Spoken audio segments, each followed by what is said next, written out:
Dobry wszystkim, jestem Amiki i dzisiaj będziemy kamerować moich sąsiadów ogród. Oto jest sąsiadów ogród. Wow!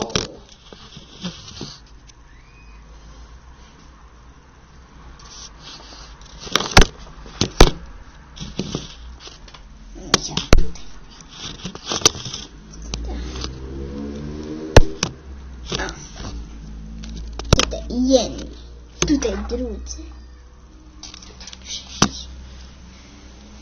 My nie lubimy tych, bo powiedzieli, że nasz lakuś szczeka w nocy, a w ogóle tak nie szczeka. Więc trzymamy oko na nich.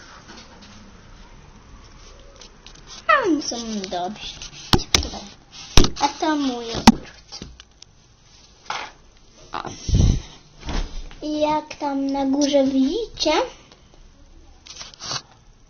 tu to jest inny sąsiad, nie mój dom.